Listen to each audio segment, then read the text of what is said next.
the record. I'm Heidi Walsh, the administrator here at Olmsted County. Mr. Chair, there's a couple of slides here for you. Claire, if you would just, yep, there you go. A couple of options that staff have prepared as you think about what you want to set that levy at for the max levy for 2023. We've given you 3 different options. Column A is 4.4. Column B would be an increase of 5.9, and column C would give you 7.4% increase. That next line is what it feels like. In other words, what is that growth rate, what is that increase minus the growth rate? So it just takes the growth rate into account. The levy amount there under the 3 options.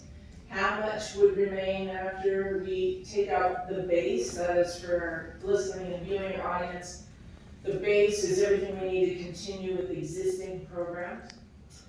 And then underneath that, approximately, this isn't a final, but approximately what you could expect in a recommended budget under each one of these scenarios.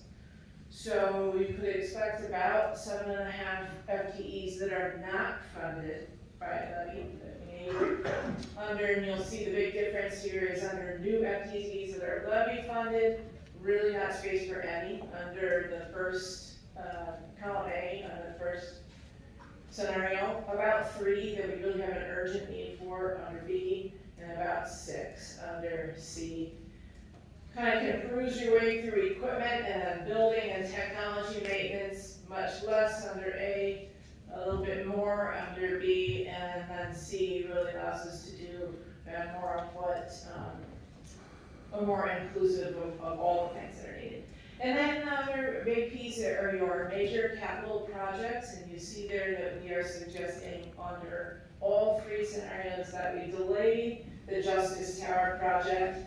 We still are moving forward with floors 4, 5, and 6, but we delay just a little bit to allow us to make it fit within budget years, over budget years, and also to make sure that we are really thinking about what changes the pandemic has created for us and what opportunities that might lead to.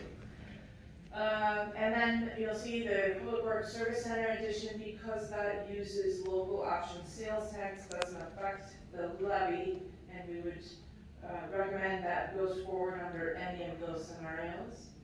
The the Regional Public Safety Training Center, we would recommend that proceeds under B or C.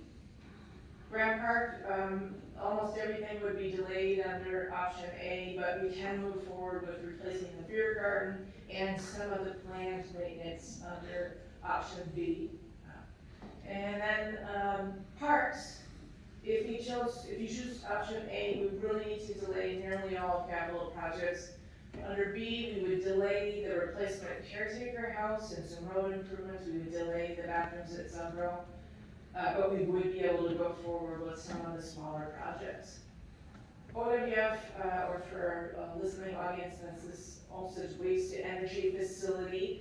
That, as you know, the work that gets done there is all on the enterprise fund, and it doesn't affect levy. We would recommend that all of those projects go forward. Those are all maintenance projects that would go forward under any scenario. Similarly with road and bridge projects, that funding, none of it is levy sourced, and we would recommend that they all go forward under any scenario. And with that, I stand for any questions you may have. Okay. Matt? Do we have the tax deal around here online? I'm sorry, Commissioner, who are you looking for? TRL. I wanted to talk about market value exclusion that's taking place. Anybody got any answers to that one? This is Ethan. Mary's not here, but I know that is an item on the legislative committee's agenda to discuss. Okay, what it is higher evaluation, the less tax credits you get from the state. And obviously most of us have gone through a 20% minimum valuation. That's going to affect our property taxes immensely. I just wonder if we had any data on that. You mean as to who's affected, Matt? Yes.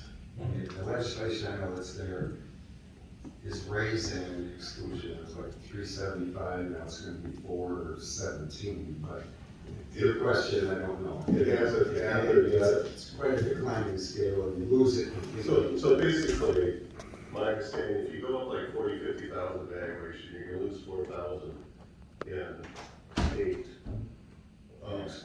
exclusion. So that's gonna really make some taxpayers' bills fluctuate greatly. Good point. So obviously we don't have it. Fredo, you got an answer for this? Well, I don't have an answer for you, but I know we're working on doing the analysis to understand how many parcels, how many of our current citizens will be affected, because you're right, the number hasn't changed, the legislators haven't done any change, so most of us will be out of that range where you receive some benefit of So the relief from the exclusion. state. Yes, so we will have an analysis presented to you at a future date to understand what the complexities of that and how many of our residents will be impacted. Well, the public should know this is gonna affect you greatly, because the state hasn't done nothing yet. They're coming out good, the state's coming out real good, but we get caught in the middle, so watch your numbers when it comes out. So that greatly affects my thinking of what we're gonna do with the levy. That's just one example that we're caught in a situation that's against the state doesn't do much or less.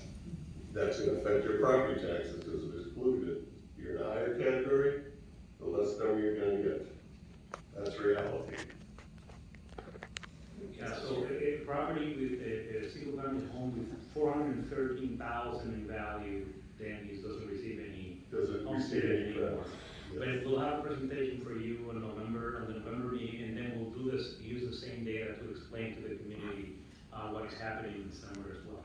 But I know you always have examples we've done for years that will really show what's taking place. We'll pay attention to that, Mr. Chair, Commissioners, when we prepare those presentations for the fall. Mr. Chair, to kind of add to colleagues' comments here, we also know that legislative committees look at some of this as well, is that for seniors, the exclusion for low-income seniors has not been adjusted by the legislature for many, many years. And as property values have gone up, more and more seniors are being affected by the full demand of their property tax, which with the intention had been to protect them from some of those increases. Another factor for us to look at is that the legislature not only didn't finish the tax bill, but they didn't finish their changes to budget that would have affected many of the services we're required to provide. So we also have a little bit less revenue than we might have expected had they finished their work. So we have the issue of the tax bill not passing, the bonding bill not passing, so now we're looking at perhaps having to proceed with some of these things that we were hoping to have some state support for, and a loss of revenue, or not a loss of revenue, but no increase in revenue for some of the services we're required to provide. So we have a multiple series of factors that are affecting our the demand on our budget and our revenue streams for our budget that are hard for the general public to really understand how it creates this demand for levy increase, because we are required to provide services to a certain standard determined by the legislature. Any more Friday? Thank you, Thank you. Chair. All right, so what I would like to do is I'll start out here with Stephanie, and if you could just give your thoughts about the options available, maybe you can throw that back on screen. And we'll go through it, and then we'll entertain a motion. Yes, Yes, Chair, I would like to adopt the 5.9% tax levy for next year. I also support 5.9, and my main concern, twofold. I don't want to use reserve money for the funds we put away to use for projects. One-time money to reduce this. I don't want to leave that big a hole for the next board. There'll be 4 new members. I don't want to leave them that kind of hill to climb. So I will sort of reluctantly agree to 5.9%. What do you got? No, I won't go there. I will do the 4.4. As I said, the market value exclusion is gonna make greatly problems for a lot of citizens. As Sheila said, senior citizens can't make it up. You know, you get a rebate, but they don't, it doesn't come close to it on that. And besides, if we go to the higher rates, I think we're helping inflation, I really do. That's more than most people do, most families do, most businesses do. I just don't agree with that principle. I would say do the 4.4, use we have $5 billion left in the ARP funds. We can get by a year and see how this all goes. None of these things are, again, I agree with the public works and the training center. We can get by and make that work. But again, I'm telling you, a beer garden replacement is not high on my list. It just doesn't cut it for me. Nice, but no, that can wait. So I will not be going higher than 4.4. Well, you know, we have really tried over the years to keep our property tax increases as low as possible. And there have been some years we haven't had to have a levy increase at all. But we are facing a time of uncertainty for our nation's economy, our local economy. And I think that 5.9% is a prudent thing for us to do because, as you see from the chart before us, it gives us some flexibility as demands change. We've had a lot of change in demand for services in the last year through the COVID, the impact of COVID on our economy. There's just been a lot of flex, and I think having a budget that gives us, that isn't to the bare bones, that gives us a little bit of reserve, whether or not we do a beer garden replacement is a minor thing compared to some of the other needs that we have in our budget. So I'm more comfortable at the 5.9, and I do think, you know, we had pledged when we got those American Recovery Act funds that we would use them for legacy projects. And plugging a short-term hole in our budget isn't a legacy. So I would really rather leave that balance that we have, because I think we're gonna need flexibility in the coming year. Okay, thank you, Greg.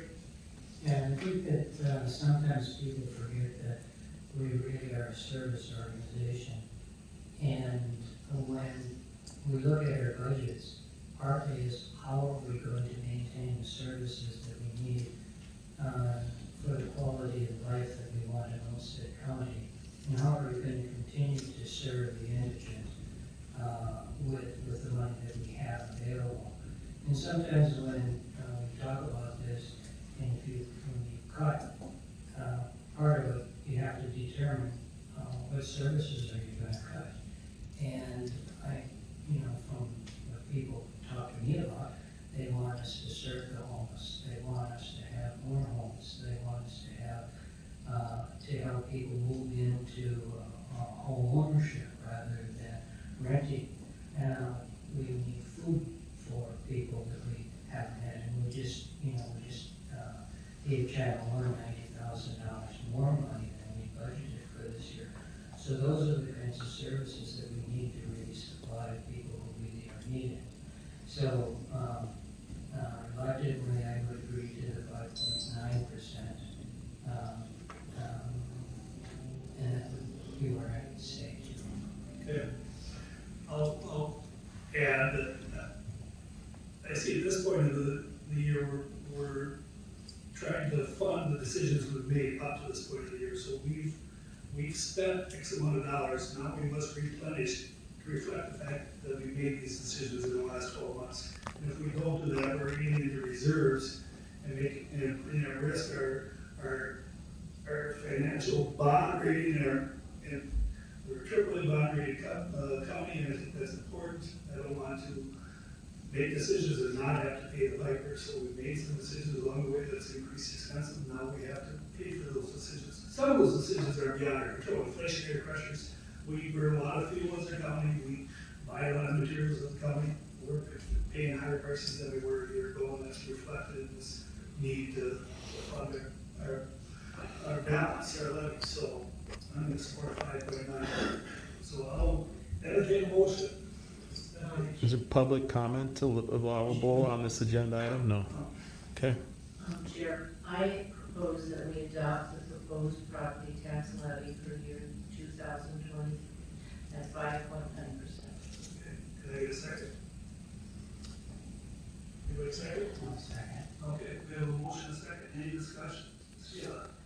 As we do this, I think we need to recognize that our staff had calculated that we needed a 7.5% to maintain services the way we are. And that as we move into this with this level of levy, anything less than that means it's really, I don't want our county employees to think that we don't value them, because we do. And it's going to be very difficult to provide some of the cost of living increases.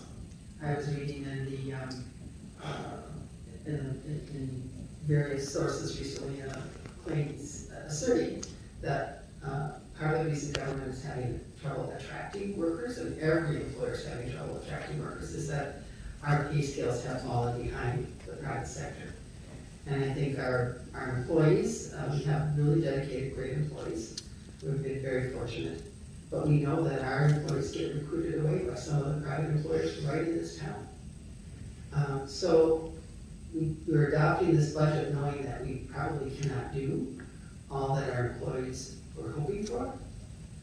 We know that our health expenses for our employees are going up significantly.